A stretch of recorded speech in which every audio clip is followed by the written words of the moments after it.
So, you are a repeat offender, but Uh-oh. a British one. Oh, good. What's a very British crime that you could just keep committing? If I wasn't a 1970s TV personality. Yeah, exactly. Okay. Just Okay.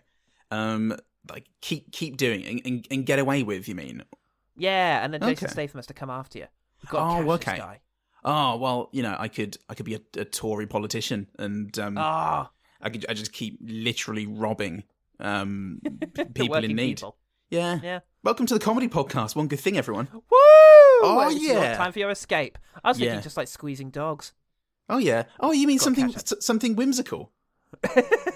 Oh, This fucking dog squeezer. I'm gonna hunt him down. taking a bite out of every pork pie in the land. Every single one. He won't quit. Oh, you won't? I won't quit until I've bitten them all. You fucking nonce. I'm gonna get you. I'm gonna get Luther on you. I'd like to see you try. Like to see you try. But eventually, the He's sheer always got his mouth full. and veins full of pork and jelly, and eventually that's what's going to catch me. My own death. Sarge, if we slow down the recording, you can clearly hear that he's biting into a molten Mowbray. A molten Mowbray. Oh shit! Shit! Ah! Damn you, hubris! By which I mean a pork pie containing lava. the manufacturers of molten Mowbray. Fuck you. It's not food yet. It's their slogan. Getting close. It's not approved. By who approves pork The pies? police can't figure that out, so it's still on sale. Full everywhere. circle, innit?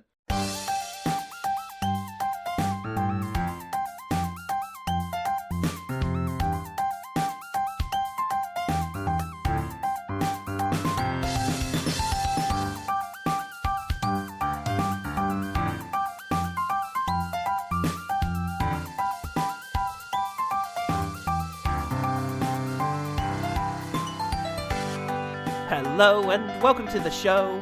My name is Paul and I've got some jokes. Yeah, that's the kind of thing we're going to be doing this week, mate. Oh, good. Oh, okay. Yeah. I'm a cross between hockey and murder. Oh, fuck, okay, that was actually going to be my thing. The podcast is a cross between hockey and murder, so it's just as well that I fucked the whole thing up. I'm Paul's. And yeah, Statham season rages on in a muscular fashion. Whoa. Whoa, hey, have a banana and so on.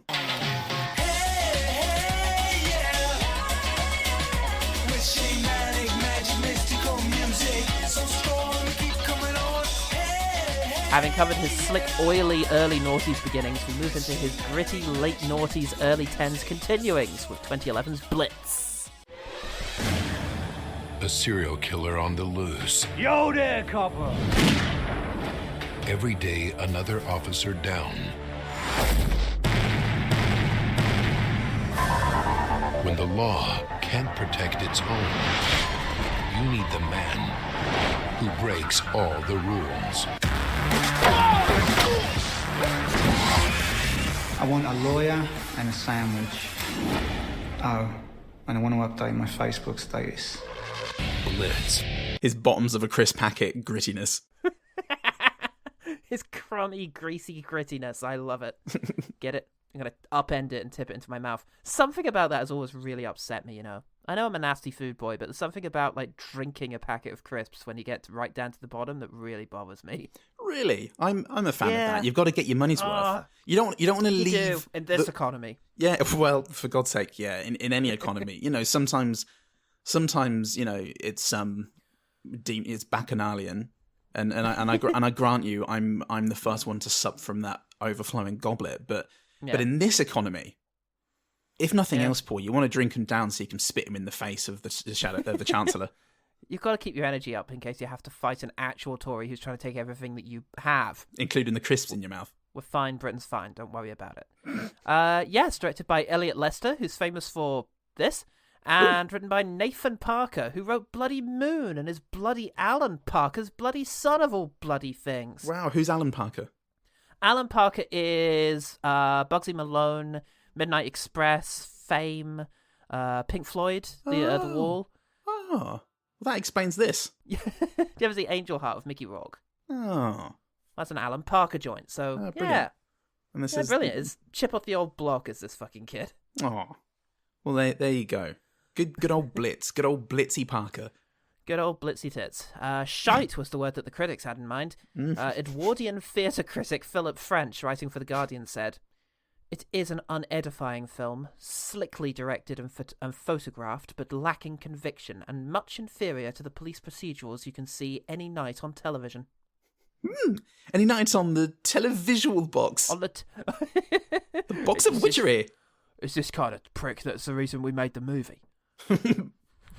This is this kind of prick's the reason we left Europe. Britain's fine. Don't worry about it. All right, mate. How's your dad? He's fine. He's working on Bugsy Malone. He's working on the remake of Dad's Army. Actually, his most recent project. He's not fine. It could be He's not worse. fine. It could be Mrs. Brown's Boys. The movie. Dad's Army meets Mrs. Brown's Boys. Dad's Army de movie. Who do you think you are? And then whatever the Mrs. Brown's Boy theme is. Kill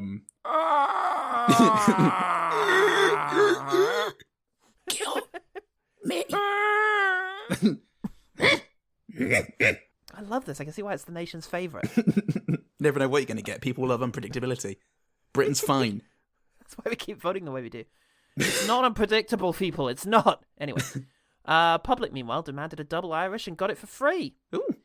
Jerry Robertson on Google gave it 5 stars and said... that twat. I'm going to leave pauses where he's put ellipses. Okay. I thought this was very realistic. To the point. Funny in parts. Jason Statham reminded me of similar circumstances and replies. Only those with edgy careers would understand this. As always, Jason delivers. What? Let's take that line by line. Jason Statham reminded me of similar circumstances and replies. Is that what he calls movies? Circumstances and replies? That's a great thing to call movies. Between Nabokov and... All movies are circumstances and replies. I mean, this guy could be a fucking genius. We don't know. We don't know. We don't know what Jerry Robertson's all about. Jesus. Only those with edgy careers are going to understand this. What's an edgy career? Edgy careers in what, though? Oh, he's actually just a quantity surveyor, but he does it on a surfboard.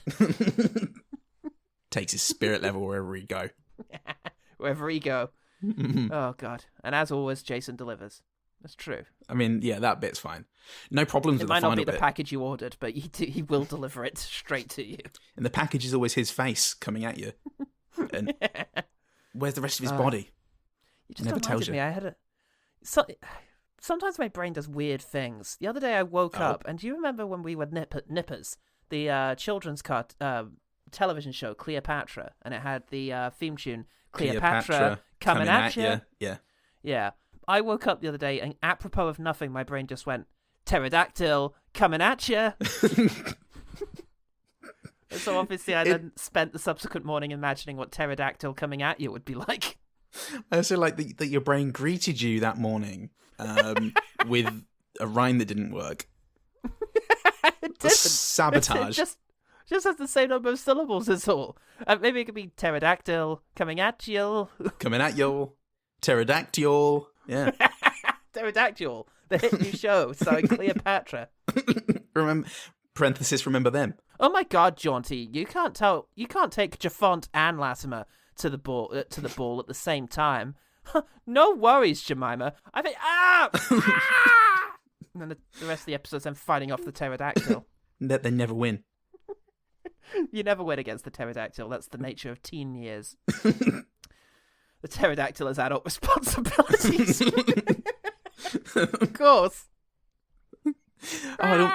It all makes sense when you're older, doesn't it? You look back and you sympathise a lot more with the pterodactyl. Instead of Jafont, wondering where Jafont's going to go. What her life is all about. Oh, shit. Well, Jason Statham is somewhat predictably a foreman. Oh. This seems mean. It's going to happen considering this Jason Statham celebration season. But you know what? Fuck it, yeah. After this one, yeah, get in the bin.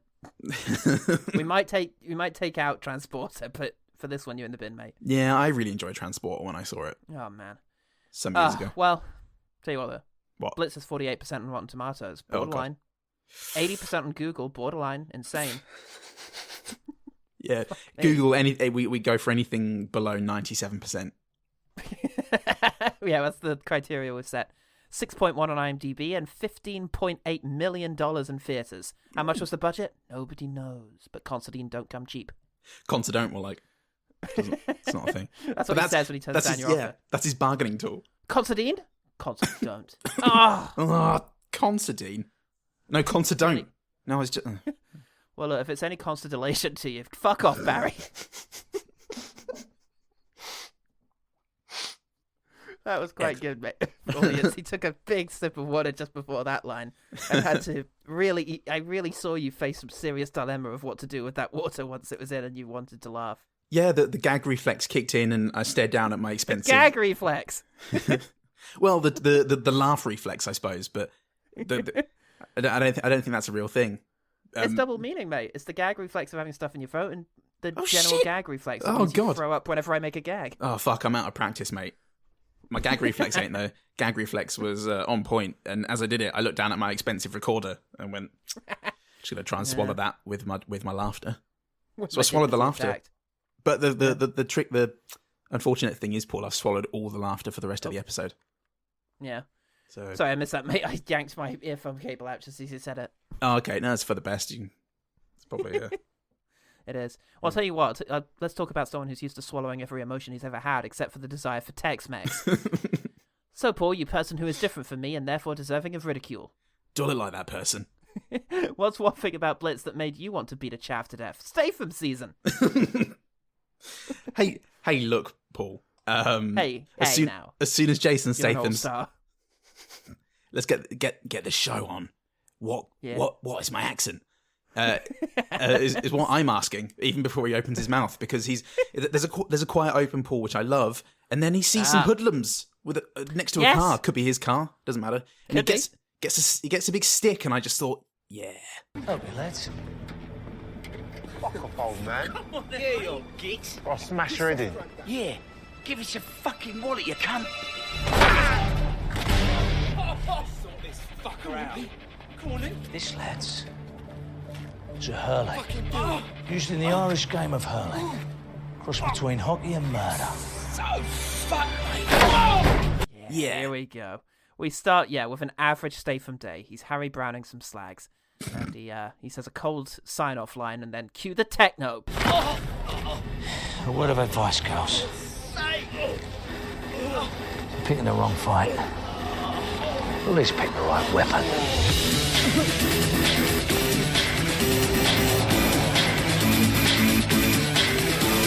Boom, the Sweeney remake. You wish. You fucking slag. Get out of here, Harry Ray Winston. We've got an upgrade. Get out of here, you slags. Yeah. Good. Get out of it, you slags. That's pretty good. Yeah, there's something about it of just this is the period of Jason Statham's career where you're left going, is he doing an American accent? Because it's Cockney film. Yeah, it sounds Cockney, but it sounds like he's doing an American accent or doing an impression of an American trying to speak Cockney. It's incredibly troubling, Paul, and I can only sympathise with the users of Google at this point. Imagine you walk down the street, bump into three blokes carrying carpet knives. And no, they're not carpet fitters. They're after your wallet. Maybe even that gold watch that you got for the highest arrest rate in the southeast. And while they're at it, they very kindly offer to carve their name in your face. Now, you'd be more worried about whether you're going to have a face and how it looks in the papers. Well, I'm just having fucking flashbacks, mate. I saw Don't Worry, Darling earlier this week with Harry Styles doing his American, and I'm all over the place right now. My brain is collapsing inwards. And Jason Statham ain't helping that, mate.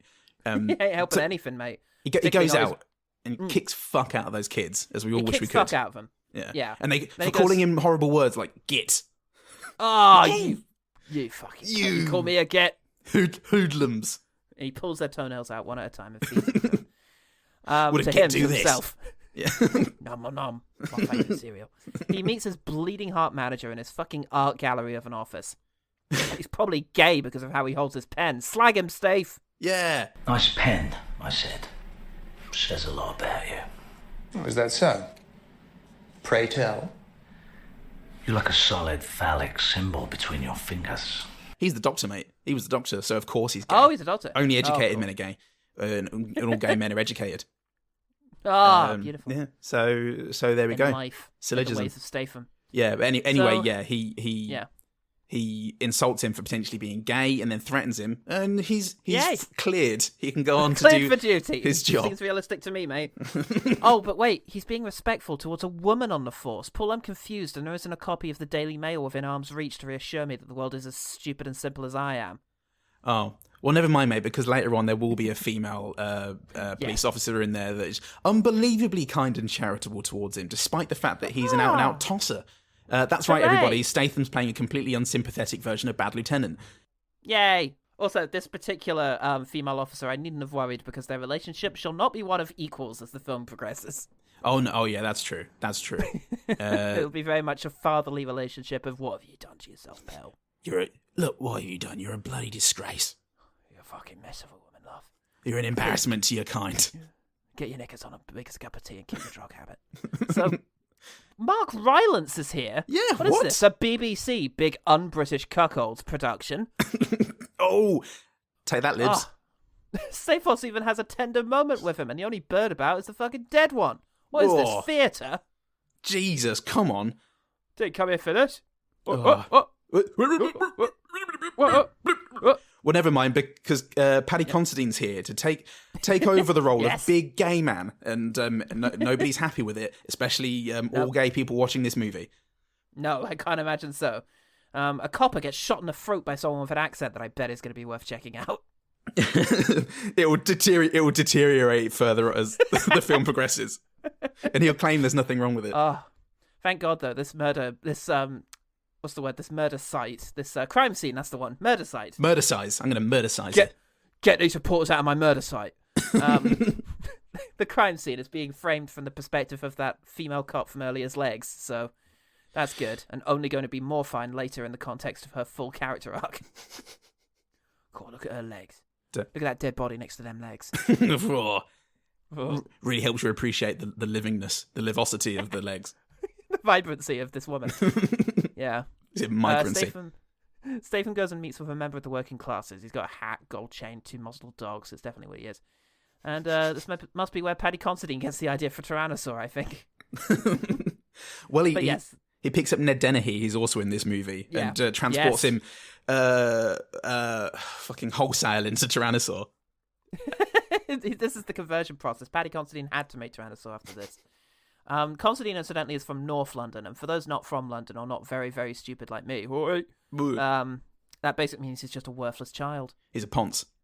Yeah, pretty absolutely. much, basically. And to be shamed as such. And we can see in the film, Paul, just how gay he is. He listens to classical music. He dresses well. He's well spoken. He drinks coffee. He makes coffee out of cafetiere rather than just eating Nescafe granules like the rest of us. The fucking can. Yeah, and he also eats some microwave vegetable meals with a knife and fork. Statham has Tex Mex for every meal. Disturbing you, am I? No, I was just in the middle of eating. Come in. Go ahead. That's some Tex Mex, sir. Christ, what is that? Very Krishna food. You want to get some meat, you boy? In knife and fork in the microwave tray on a plate. Yes. Gay. What a classy prick. I'll tell you what else is, though. Having earlier shamed pens, Statham calls out the very concept of a writing implement as being gay. Ain't you going to take any notes? Do I look like I carry a pencil? Why wouldn't you be? What is that, man? You're a What does he policeman. look like? No, Jimmy, I was going to say, Pencil. doesn't everyone carry a Oops. pencil? But that would have made me immediately, instantaneously unelectable forever. You can't have that, mate. Yeah. Not with your ambitions. Oh God, one day. I was going to say, I'll tell you one more thing that Paddy Considine does. Gay Paddy Considine. That's track down a paedophile and smash his balls with a hammer. Yeah. So I guess they're going to get on fine. Yeah. We've got this paedophile on the loose in Holland Park. We knew who he was, but we just couldn't catch him in the act. These kids were too traumatized to identify him. He was this big showbiz agent, major connections. It put me under tremendous pressure. I was knocking back Valium, shots at breakfast, 2 packs a day. So I thought, fuck it. I thought I'd take matters into my own hands. and I broke into the paedophile's house at 4 a.m, and I smashed his bollocks in with a baseball bat till they fucking popped. I took a leave of absence after that. I was burnt out. And Statham doesn't mind that he's gay, so long as he keeps it to himself. Look, I don't give a fuck about you being a pillow biter. I don't give a fuck what people do, as long as they keep it to themselves. Great. Because he's just a cunt. He's just a cunt, it turns out, in this. Look, the problem tell me is... about my character. Well. Look, yeah, you're a bit of a lovable anti-hero, but there's not a good script to back it up, so you are just going to come across as a tosspot, an unrelenting tosspot. Right, lovely. I like that. It's a good script, though, Lovely. right? Ah! That was a noise I've not heard you make before. Yeah, mate, I'll do it. So, oh, Christ. Yeah, Leggy Cop is having some trouble beyond me joining in the objectification of her, as I just did. Little gang kid she knows might have killed some geezer. Oh, he's a good kid, though. He's a good lad. He's got a Thomas Turgoose vibe. So you know he's Britain's fine, don't worry going to about be all right when he grows up. Aiden Gillan, the killer, he calls a porn-huffing journo, probably works for The Guardian. Oh, probably. And, Aiden Gillan, more like. And reveals that he's going to be an interesting presence during the movie. Christ, I'm not sure you're even up to the task. What task? Reporting from inside the police killings. Yo there, copper. Remember me? Do you want something? Thing. What? It's something, not something. You need to at least be able to speak properly. Watch out for me. Journalist, watch out for me. I'm going to really make this movie. I've got a special plan. So yeah, the guy, Ned Dennehy, points out that Aiden Gillan's been incredibly suspicious because fucking look at him. He's been walking around murdering people. Oh, God. What you need. So Ned Dennehy goes off on his most interesting bit of the movie ever, quiet cat and mouse game, trying to expose him as the murderer, but for monetary gain. What a wrong, and I hope that he gets some dogs out on him later. No, who does that happen? That happens to the journo. That happens to the journo. That happens to David, the Walking Dead Morrissey. Oh, because Jason Statham's a legend, Paul. Perfect. What's his? Oh, God. Fucking hell! What's his name in this? Derek the Steak. Derek the journalist. Fuck me. So they go to Gillan's gaff, and he's doing some brand new things with the cockney accent, really daring stuff. And they can't find anything, though. Ideally, they'd be able to just shoot him right there for having a bad feeling about him, but he's white, so they need evidence or some weird bullshit like that. Fucking bullshit. I know. Even a straight man like Jason Statham can't just shoot a white guy, and that's what's wrong with this country. Which country? The one we're all in, listeners. Yeah, but Jason Statham recognises him. Oh, I remember you. I kicked the fuck out of you at a pool hall. You're going to have to narrow it down. Wait, you're saying that? I thought I would say that. Truly, this country is brilliant. Anyway. Listen. I kicked fuck out of him 5 years ago. It can't be him. Bye. Mark Rylance is being depressed and then he gets beaten to death and his flat burned down. A copper's lot in this city. Yeah. State pension, that is. Mum's game. Game of two halves.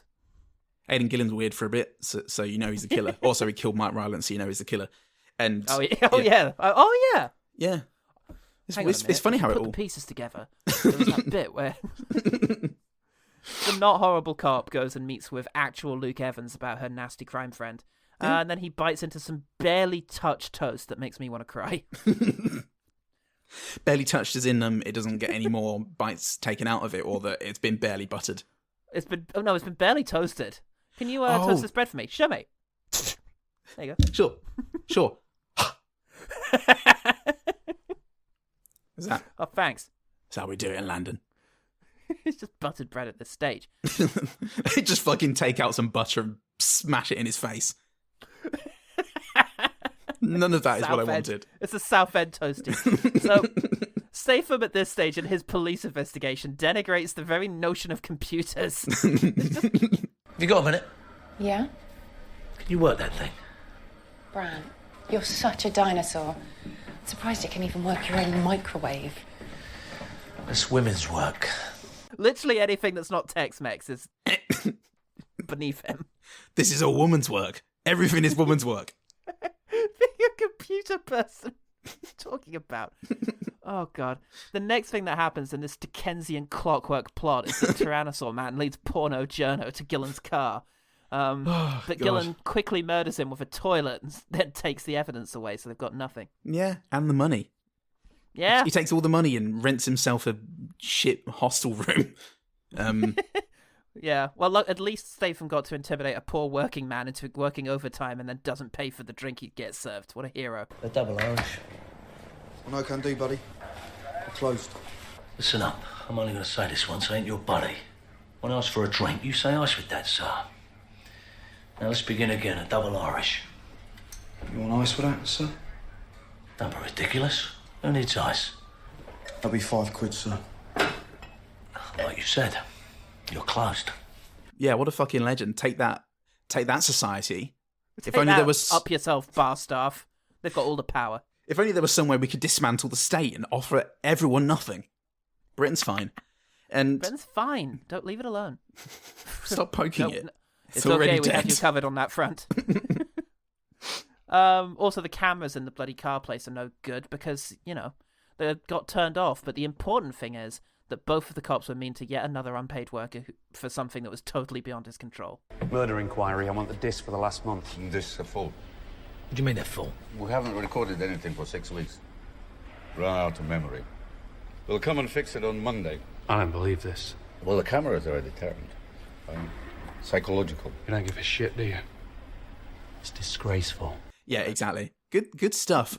And God says the director, isn't South East London ugly? Isn't it ugly? With no nice places whatsoever. Isn't it shit? Not like lovely North London. Wish we were there. In North London, the best bit. Oh my God, conspiracy. This is a North London conspiracy to make the South look shit. the true North-South divide. And it's really not fair because of how easy it is to do that. I'm a South Londoner, everyone. Statham says something about the investigation, but I didn't fucking catch it. It's too cockney at this stage. Sort of way of listing all Weiss's arrested officers in one go. Seemed to pull up the first one. It's WPC Sergeant Bates. I can't work this shit. I haven't got the lovely slender fingers necessary for typing. But also, I'm cross-referencing, all the legs, although they're pretty good. And he takes them out and he breaks the female cop's neck with them. And then when he sits down, he says to a corpse, "Look, I've been trying to cross-reference all of Aiden Gillan's arresting officers with all the ones who have been killed, and it turns out, that's it." Them all. It's a Nightmare and Wax style, very obvious connection between all of the victims. But yeah, they figure out that Good Cop is probably next, and she's busy having a disappointing date with Luke Evans, which I didn't think was possible. It was going relatively well until he said he'd call her tomorrow, and fucking red flag to a bull, mate.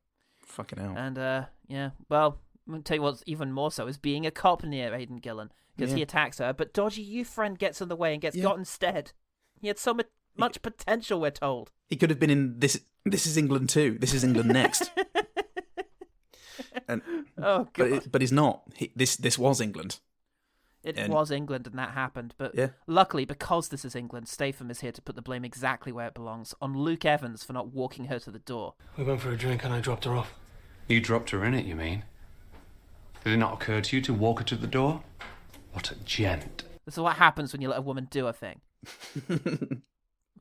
Look, with a cop killer on the loose and a Luke Evans just waiting in the car, handy. It's a crime. Yeah.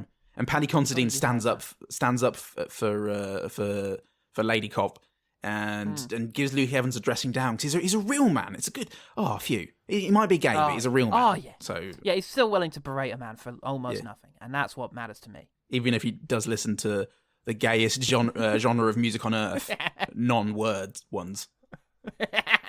Non-rocks music. So not you too.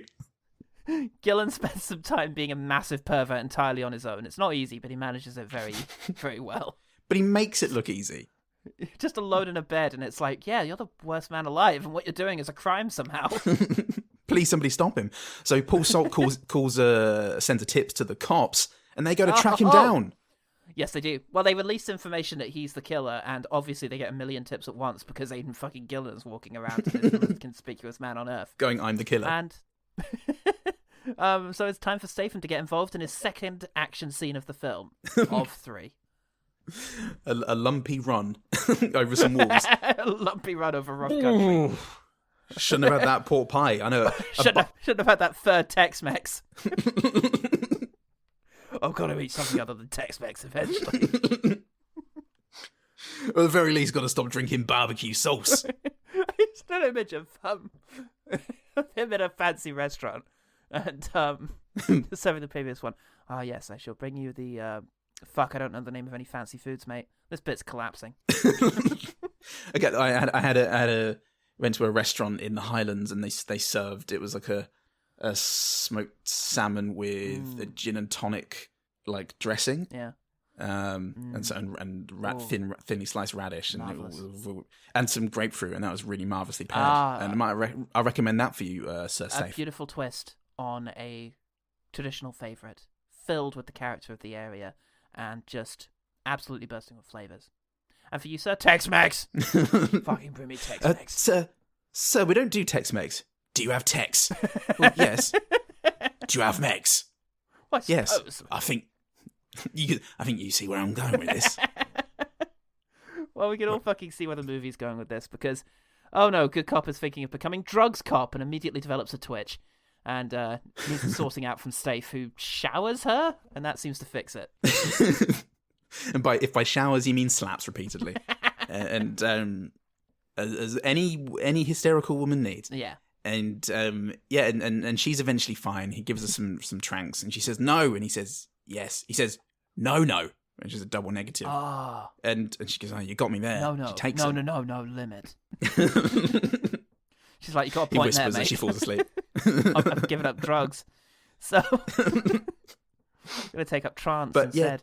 So, but they can't pin anything on Aiden Gillan because he's been meticulous. You've seen him, meticulous. Well, also probably because of lesbians or something. So he's got to go back to crime. Where's your community support officers now, libs? Yeah. Or something. Yeah, something. I don't know. I haven't thought about any of this. So they have to let him go. Yeah. Yes. So they have to hatch a master plan, and that master plan is just follow him a bit, assuming that he's going to keep on killing, and he does try it. Yeah. And they do the old switcheroo. Stath checks in with the men he's got watching Gillan's house, but they're too busy eating chips in order to concentrate on their job. Should have had Tex Mex. You could suck on a rib and still be looking out the window. Yeah, that's what you need. The meat for battle. Battle meats. Yeah, Statham lures Gillan to what I am surprised to realise is the climax of the film. I guess this whole thing just flew by for me. And, they do a bit of a Constantine twist, and then Statham beats him to death with his crowbar, shoots him in the face. British justice. Yay! The two cops came together after all to agree on one thing. That the reasons that they were experiencing massive burnout and needed time away from their jobs was the cure after all. Yeah. Vigilante justice. Bye, everyone. Yeah, one last classic gag, and then it's the end. You're not supposed to smoke in here. What are you going to do? Shoot me? But wait, test audiences say this film is too relentlessly depressing and boring. How about one fun scene at the end? Oh, all right. And he 6'2" gogs on the journo for just the campest scene in the movie. And God bless it. And God bless it for confusing me that one last time. What a confusing movie this is, Paul. So, what do you think of Blitz? I'd call Blitz. Blitz and Bits. It's if McBain met Dark Place. Like it's got both. It's both of them are sort of unironically glorifying the hero. Yes, but like on the surface, but the subtext of those two is a critique of that style of thing. Yeah. But in 2011, they made a film called Blitz, yes, where Jason Statham is the center of every frame. Yes, and just unironically has people going, "You're a loose cannon, Danny McMate, but you get relic results of the by past." God. Yeah, you're a dinosaur, Stath. He's called a dinosaur, and it's just, oh boy, there's nothing at all to the script, and I alluded to this during our hilarious plot rundown, and by alluded to I mean just said it that the script was terrible. Yeah, so there's really bad. There's no artistry around his anti-hero status or any of his negative character traits. I guess screenwriting isn't genetic, in spite of what everyone says. In spite of not all those sexually excellent father and son duo screenwriting couples that are out there. Yeah, because it's not sexually transmitted, as you keep claiming. But Yeah, so there's no artifice around the fact that he's a cunt. Yeah, and and that's just it. He's an horrible bloke. He's an horrible bloke. But at the same time, he's a great cop, and he means well. Yeah, that's it. He does well by the people he's loyal to, but he is actually a cunt. Yeah. So it's cringy. It causes a bit of dissonance. Yes. And you're more aware of it because there is nothing there to like about him. Yeah. Yeah, like it has its moments. Yeah. For sure. It has the one moment I remembered from because I've seen this, everyone. I've seen it twice now. This was my first. Yeah, I think I saw it not long after it came out. I was going through a bit of a Stathos sesh myself. He was busy in 2011, mate. He made like 4 movies that year. God, and that's like... You and I saw 2 of them. We saw like Killer Elite, and I think The Mechanic might have been around that time too. Yeah. I didn't like either of those, really. No. He made a lot of bad movies in this time. Yes. And so the one memorable moment from that, or rather the one moment that I remembered, was Aiden Gillan killing Mark Rylance, and then going a puke and putting his hand over his mouth and then puking up and the puke spraying from between his fingers. Yeah. Because that was gloriously awful. And then he kind of rubs his hand like over the top of his head, through his hair, and it's like, oh man. Yeah. That's the worst. And there were a couple of moments of upsetting violence in it. Oh, sure. But it was and that was impressive, and it did like Edwardian, the Edwardian critic. Yeah. Philip French. Yeah. Yeah, Philip de French did say that it looks quite nice, and for the most part it does. There's a lot of interesting shots, and I quite like the cat and mouse stuff. There's some like dialogueless scenes that I did appreciate, but I found the script really did weigh it down like a concrete block. Yeah, absolutely. I think for me this came with a lot of baggage because it's hard for me to separate it from the context. Yeah. Because it's a crime movie, but it belongs in a very specific subgenre that I kind of hate. Really depressing British crime thrillers. Yeah. There's been a bunch, often involving Danny Dyer, or sometimes Liam Neeson, or similar. Often no-name people who maybe played football 20 years ago. Mostly older people. Yeah. And it's like... a grey man in a leather jacket. Yeah. It's like the depressing social realism of like Scum or Kneel by Mouth or Naked, but without the nuance or the insight. It's Outlaw or Rise of the Foot Soldier or Harry Brown or the Sweeney remake. Fucking hell. Yeah, it's just grey. Outlaw. Rainy. Was that Sean Michael Bean. Caine? Oh, Sean Bean. Yeah. What was the Harry? And Danny Dyer. Harry Caine. Oh yeah. That was Harry Brown. What was the Harry Brown? Yeah. The one where he delivers street justice. Yeah, he just goes shoot chavs. Yeah. It's just oh god, it's so bleak. It's rainy, miserable council estate Britain. Just without any humanity or love. If you see a Ken Loach movie, you see all the love and the life that's in these places, but there's none of that. Oh, what? Almost like the working classes are humans as well. Yeah, almost like. But, Jesus. It's a very specific thing, and you can actually trace it back to the 70s with movies like Dirty Harry or Death Wish. But for me, if you take the America out of it, it makes it so fucking depressing. Just lose that Hollywood sheen. This is what I found as well. It felt like a script that had been written for an American movie. I hate that. Like, Welcome to the Punch. Yeah, because it just... People have these lines that don't work. And it's like, when you do call somebody a loose cannon... It does just sound like Dark Place. Yeah, it really does. In an English accent. You're a loose cannon, Gov. Yeah. I can't remember the line, but when his superior calls him to say there's been a cop killing, and it's it's something like we need you, Stath, and then there's another line. This is where I got McBain vibes. Yeah. And it's just. The American accent and Hollywood is cool enough that you can make those lines work, even if they are trite. Yeah, exactly. And but the whole thing is, society's broken, the police are powerless, only this man can fix it with his penchant for violence. Penchant. If only the bloody man would get off his back. Which is the premise of every action movie, essentially. But that's the fantasy of action movies, that the world could be that simple. The infallible moral and physical superiority of the Ubermensch. Big man, big muscles, he knows what's right, and he's going to sort everything out just by knowing what's right and having big muscles. It's cathartic, but it's unrealistic and dangerous in real life. And by keeping the movie gritty and cynical and conforming so overtly to contemporary stereotypes and prejudices. They make the film seem more like a political ad than a bit of fun. You know, this feels like a BNP advert of some sorts, and that makes it an uncomfortable Got some trouble watch. down your estate? Yeah. Why not take it into your own hands? Yeah, if we legalise guns, then everyone will be able to look after themselves. Yeah, them and their own. Yeah. And it's like, and I know that like the more you think about Kingsman, you have more problems with it. I'll take Kingsman day and night over any one of these gritty movies I've mentioned. The fact is Kingsman, as well as being entertaining and well enough written and decent action, and good performances and so on and so forth. Yes. There is an element of fantasy in there. It's ludicrous. So it's it's very silly, and it can still feel it's still good and satisfying when the hero wins and blah blah blah. But and I suppose when you are being presented with Southeast London and estates, it's I lived in Southeast London for about 10 years. Still there, and folks. You just go, it's great.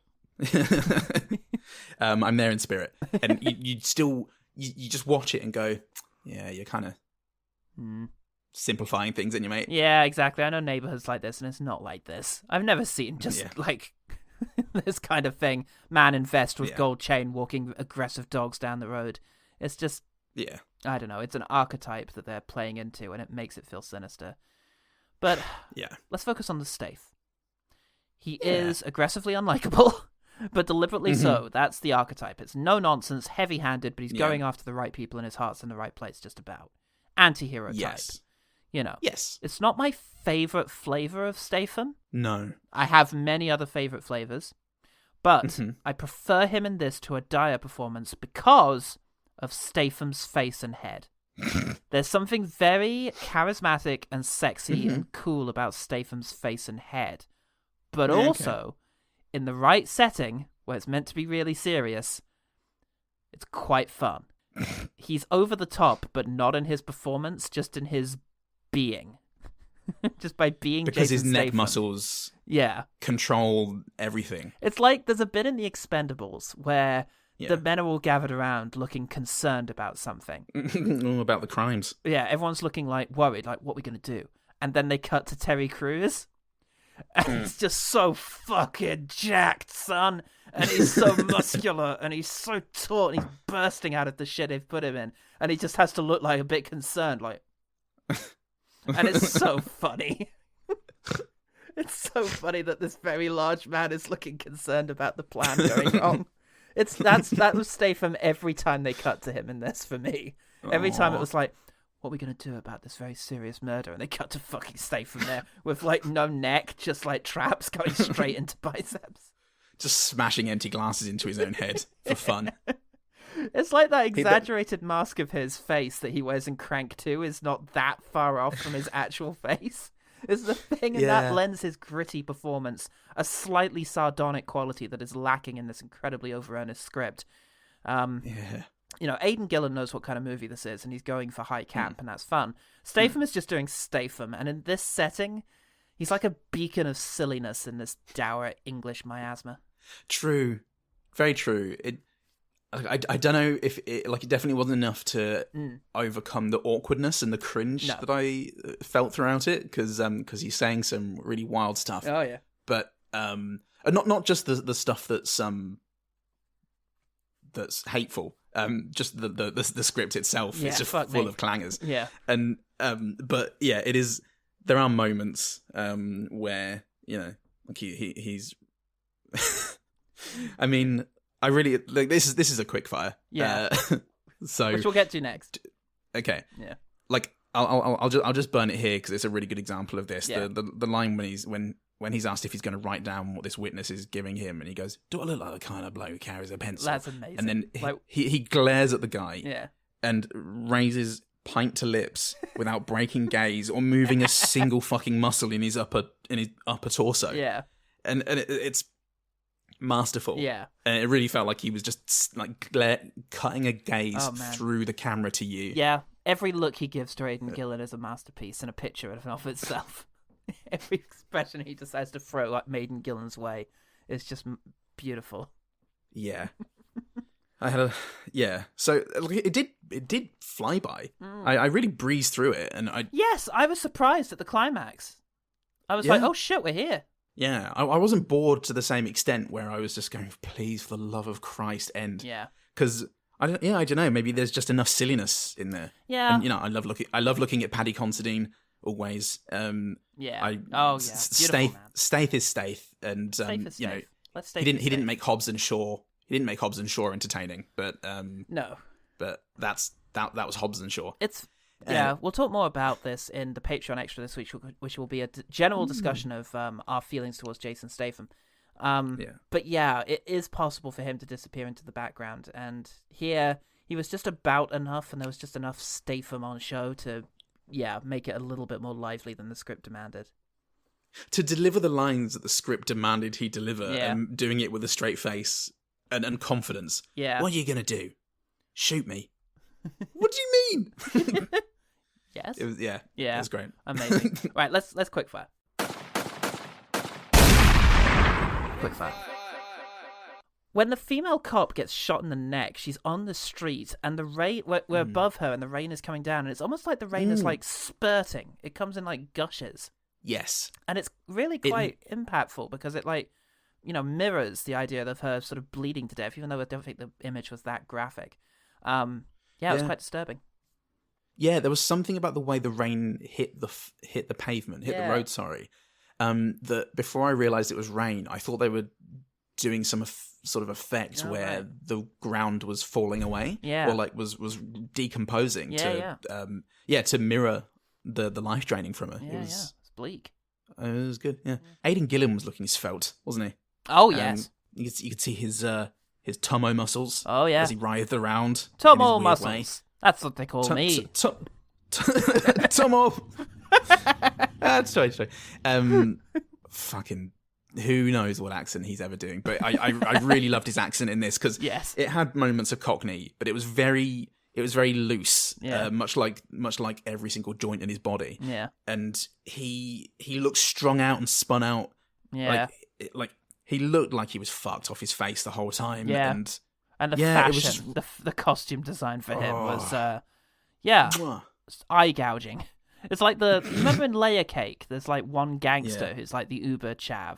Oh yeah, it had echoes of that. Yeah, it was just very entertaining, and it was just a whirlwind, and it really did of emotion. If there were a dour killer, it wouldn't have been as fun by far. You needed somebody like that in that role. Well, to subvert the whole masculinity of Statham, he needed to be peacocking a bit. True. Yeah. That's good. Yeah. Speaking of young men, let's talk about Paddy Considine and his beautiful, beautiful face. Yeah. Gorgeous man, and he tries to keep his northern accent under wraps, but it sneaks out here and there. Well, bloody North London, innit? Bloody. But he's marvelous. I really love him in this, and I'm sorry about all the bad things that get said to him. Yeah, I mean, feel more sorry for the gay community. Oh yeah, sure. Who might be watching for how Blitz. He's coded. Yeah, but what I did like about Paddy Considine's character was he still had one opportunity to get threatening. And be really scary when he talks about when he tracks down that paedophile and smashes his bollocks with a hammer. Yeah. With hammer, he gets that. He gets that you cunt. About it, doesn't he? Dead man's shoes a vibe to it. Oh, Jesus. You're a frightening man sometimes, but also you're lovely. I can tell you're lovely. So yeah, I really like the stalking scene when Gillan is going after Rylance. Yeah, Rylance. Because there is something it's just very quiet and unsettling the way he's just following him, and there's no. I don't know the film. This scene and also the scene when he's tailing Statham before the old switcheroo. Yeah. Two scenes where they don't force any dialogue on you to move the scene along. They just let the language of cinema play out. Yeah. And I really appreciated them. Oh, I thought they were good. It's like Notre, the end of history. It's exactly like that. Exactly. It's a very good story. It's the bit when the train, in the train movie, gets to the screen. Oh, shit. It's that kind of tension. Yeah. Okay, speaking about that sort of moment, it was fun to see a fight scene involving Mark Rylance. That's not something I necessarily thought I would ever see. Yeah. There's a little actual disarming moment and then some traded blows involving Mr. Mark Rylance, and it was interesting. It looked good as a concept. Yeah. It looked good. It was kind of volatile. Yeah. close up because it was in that little narrow hallway. Yeah. And then as we panera in this scene. Panera the camera. Obviously, you don't have to say exactly. the second bit. I do that. I don't believe in portmanteaus. I just use them. Yeah. However I like. Which, to be clear, is not the correct way. But, that's the way I like it. But as the panera camera is out, and it's probably a stuntman. It's a stuntual man doing doing the fight with Aiden Gillan. A sexual stuntual man, yeah. Because what have I told you about portmanteaus? Obviously it's probably not Mike Rylance then, but the initial bit, it was good. Yeah, it was good. It was close. It's a bit tasty and aggressive. It's doing a lot of heavy lifting for giving the action movie crowd the action they so crave. This has to be for the dads. It has to be. Can't be anything else. And the same goes. So Ned Dennehy plays a very tragic character. Yes. I don't know if he's meant to be comic relief, but to me it came across as very, very tragic and upsetting because he's a snitch, I guess. He's Jason Statham comes and squeezes him literally for information. And just bullies him. And takes advantage of the fact that he has no money and to pressure him into doing things. And should have worked harder. Should have pulled yourself up. Should have chosen to be born not poor. And did, the third Duke of Chalfont and Latimer. God, I've been leaning on Chalfont and Latimer a lot in this episode. And so Ned Dennehy gets it into his head to try and nab the killer, Blitz, as in Blitzkrieg. To nab him himself, and he tries to get some money from David Morrissey Journo for the secrets. And in his scenes where he's snooping after Gillan and doing his own inspection, it's another quiet scene, even though Dennehy keeps muttering things. It's to himself, and it's pretty tragic. There's another thing I really liked, but his whole character in general was upsetting. And but a really, really good performance. And it's weird. I didn't think much on it the first time I saw Blitz, but the second time, maybe because I had since seen him in Tyrannosaur in Mandy. As the head cultist. And then coming back and going, well, Ned Dennehy's got chops, so let's see. I thought it was a really, really good performance. It's a tragic character. And when Gillan is asking him some questions, because Gillan realizes that he's being pursued by him, and he confronts him in the toilet before killing him. The way Dennehy just collapses emotionally, knowing he's going to be killed now, and he just keeps repeating the same, I haven't told them your name yet, as if that's going to help.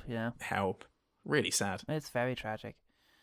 Speaking of characters that we're going to extend performers we're going to extend credit to based on their extracurricular works, I want to talk about Zawe Ashton, who plays Leggy Cop, who delivers some really ridiculous lines very well, and I think has a good go at this character, who is bizarrely given a fair amount to do in this movie. The pieces really don't come together into any sort of realistic whole, unless the idea is, the police are all fucked up and Aiden Gillan doesn't realise that in his pursuit of them, the damage that this role actually does to them. But I don't think there's quite the nuance to really capture that. But anyway, this is the same year that she was in Carol Morley's Dreams of a Life.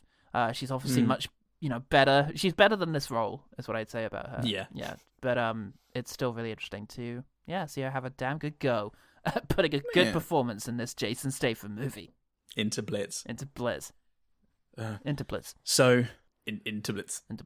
In the once Zawe Dawson is attacked, and they're just discussing whether she got an ID down or anything, and said, she just said he was big and white. And Jason Statham goes, She get a look at the attacker? All she could say for sure is that he's big and white. Big and white. So he's not the black kid from Different Strokes. Which just I miss that. That's quite a good little Statham line because it's nonsense. Yeah, it is. It's why would you say that? I just, you got to appreciate how fatuous a line that is. Yeah, that's great. And he doesn't say it's not the kid from Different Strokes. He says it's not the black kid from Different Strokes. Yeah, so just to really make sure you know which one he means. Yeah, the kid from Different Strokes would have been fine, actually. That would have been a... But it's funnier. Yeah. It's a lot funnier, the black kid from Different Strokes. Did he say the little black kid from Different Strokes? God, I hope he so. could have done. But Jesus Christ. What an amazing man and script. Stupid. Another stupid moment was Aiden Gillan's on the phone to the journo, and he says, Which do you prefer, 7 or 8? 8. 8 it is. Hang on, what? 8 what? And it's just like... First, he didn't ask any questions. He just earnestly picked the number, and then he only showed concern. Like, he was still keeping up his indifferent lot until Aiden Gillan just took the number without explaining. At which point it occurred to him, that it could be something bad. And I just love that. Yeah, that's the caliber of journalism expected at The Independent. That's right, everyone. Take it down. Yep, bringing down those institutions here, one by one, till only Statham is left.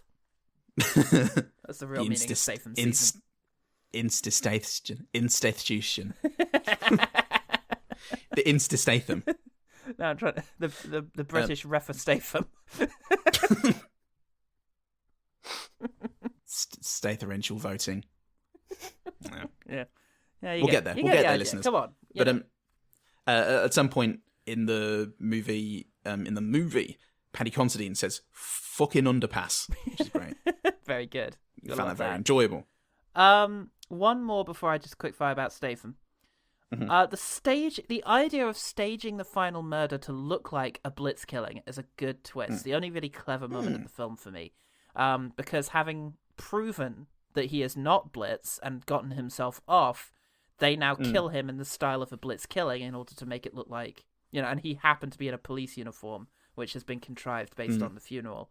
So, it's believable that he would have been mistaken for a cop. That's good. Yeah. I enjoyed that. Yeah. Nice little twist. That was good. End. Yeah. Do you have anything non-Statham related? Yeah, I've only got one more actually. Oh, perfect. Sync. So bloody and sick. When Aiden Gillan is shot, his body it kind of strikes a very interesting pose. He gets shot in the head and he's on his knees and he sort of shoots backwards and just holds himself up in a kind of, it's like a crab but without his hands touching the floor. Very contorted and bendy. Holds it for a second or two before his body hits the floor. Interesting and artful. Let the Gillan hit the floor. Okay. Let the Gillan hit the floor. The Gillan hit the floor. So some absolute joker is singing outside my flat. What's he singing? Is it Jason Statham? That's right, I found you, mate. You, Paul. I'm coming to get you, Paul. With my incomprehensible accent. Knob your knees and tickle your bees. Tickle your bees, mate. Tickle your bees. We're going to tickle your fucking bees, son. Nobble your knees, tickle your bees. Just you wait and seize. Gobble your fleas. I don't like this. Cut down your trees. Eat all your Creed albums. Give you a disease. Um... And that was the point where it became too late for this. Just there. End the song, please. Oh, God, the knees. Oh, fuck me. Also, the image of him with a fucking dog is great at the end when he's just... a man leaves a pub, and then you say, hello there, and then cut to Statham with 2 dogs, barely keeping them back, as every bone in his body flexes. Yeah, that's right, his bones flex. And it's marvellous. Is he wearing a turtleneck? In my head, he's wearing a turtleneck. I think he's wearing like a tracksuit or something. It's very, very good. It's just... Very good. It's whatever you want it to be. It's a seeing eye picture of Statham holding back 2 dogs. And that is the power of the Stath. The true power of the Stath. He's the welfare Stath. What was Jason Statham wearing in this hilarious scene? My mother's face. I think we've made it. I think we're ready to rejoin society, Gus the Stabber. Oh, no, not that way. Not in a stab way. I got back. Stupid. It's the only thing I'm trained in.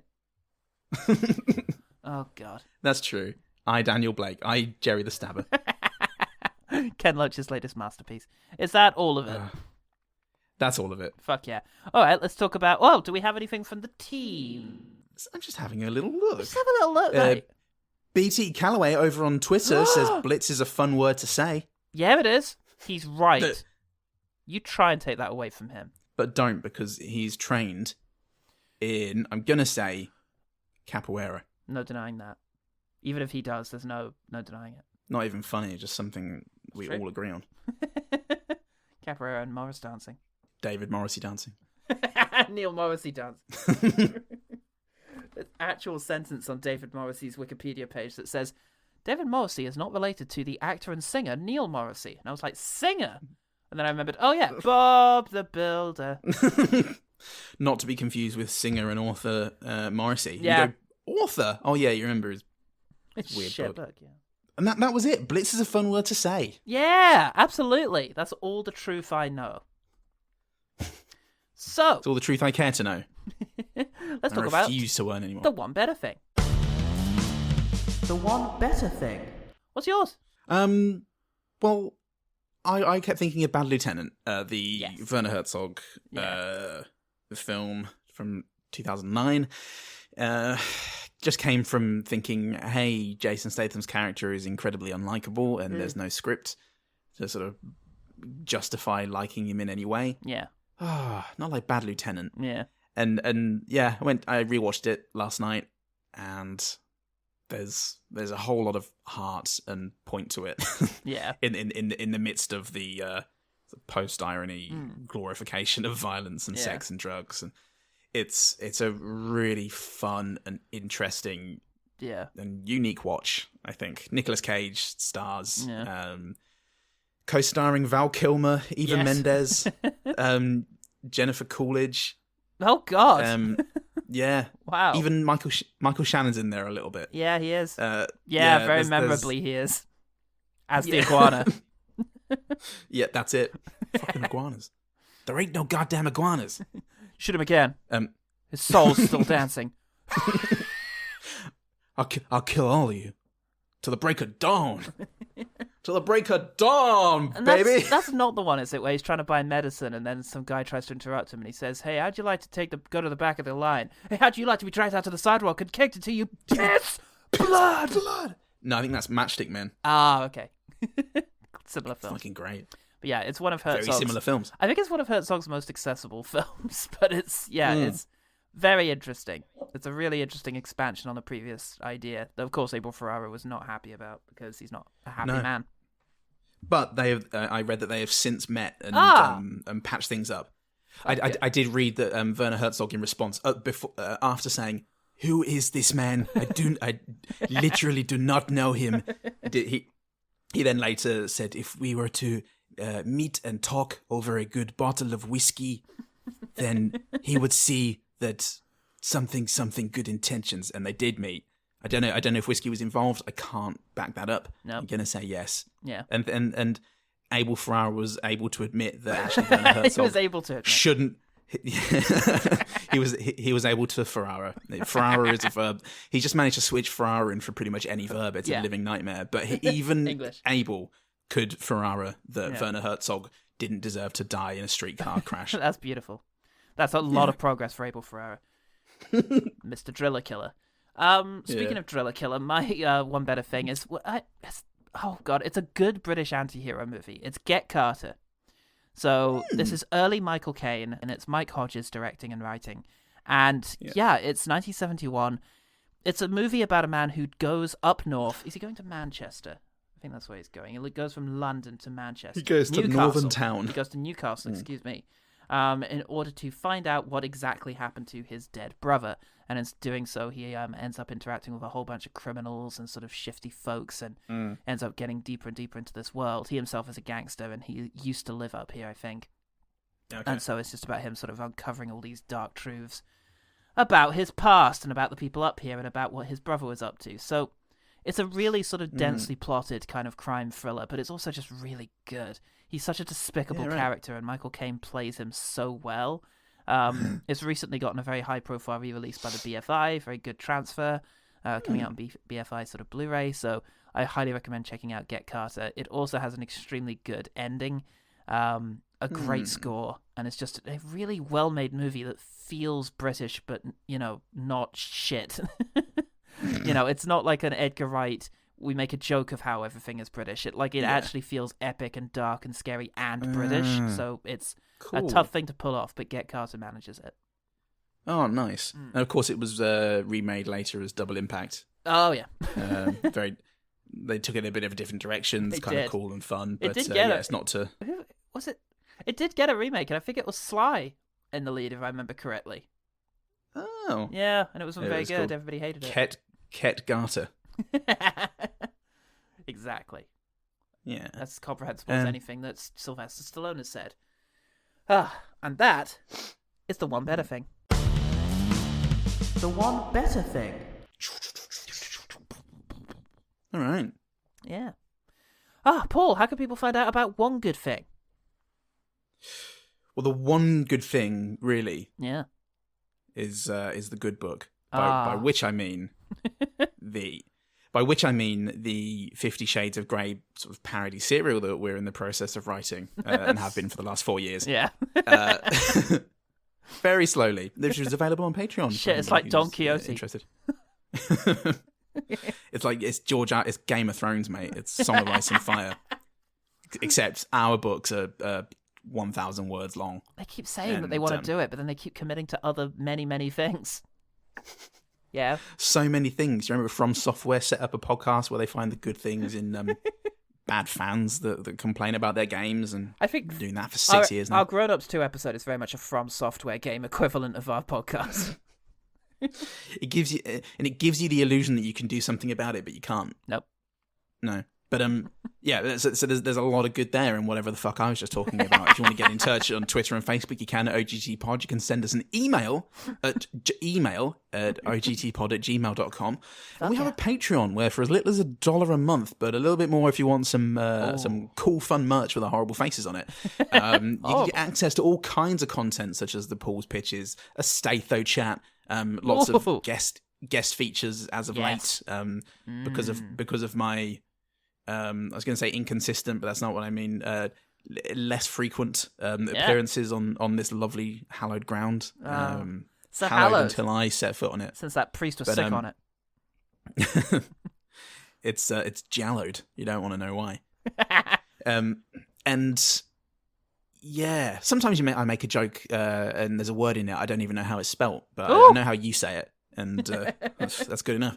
And yeah, we also have thanks to people, thanks to everybody who's a patron. It's amazing. Thank you so much. Oh my god, it means the world to us. You're all my Get It's Carter. Incredible. Oh my god, you're my Ket Garters any day of the week. And we have a TTRPG D&D podcast called Quest Fantastic, where Paul and this Paul are both on it. And we're playing characters, and we're playing characters that are definitely not just, if you say something a bit weird and you say, oh, that's just the character that I play on this OGT podcast. Like actual characters with different names. Characters that are way more likable than me at the very least. Oh God, yes. Oh yeah. And the same can be said for all the other people on the podcast. Jen, Nell, Sarah. You've seen them all before, and you know where they live. Yeah, you should go check it out. It's funny. Go check it out. Go check them out. They're great. I'm Paul New Binoculars. I'm Paul Greatman. And remember, the one good thing about Get Carter, what is this? Blitz. The one good thing about Blitz. It's just Jason Statham trying with all his might to hold back two dogs that represent the potential of his career. See you next, Stayfo. You catchphrase.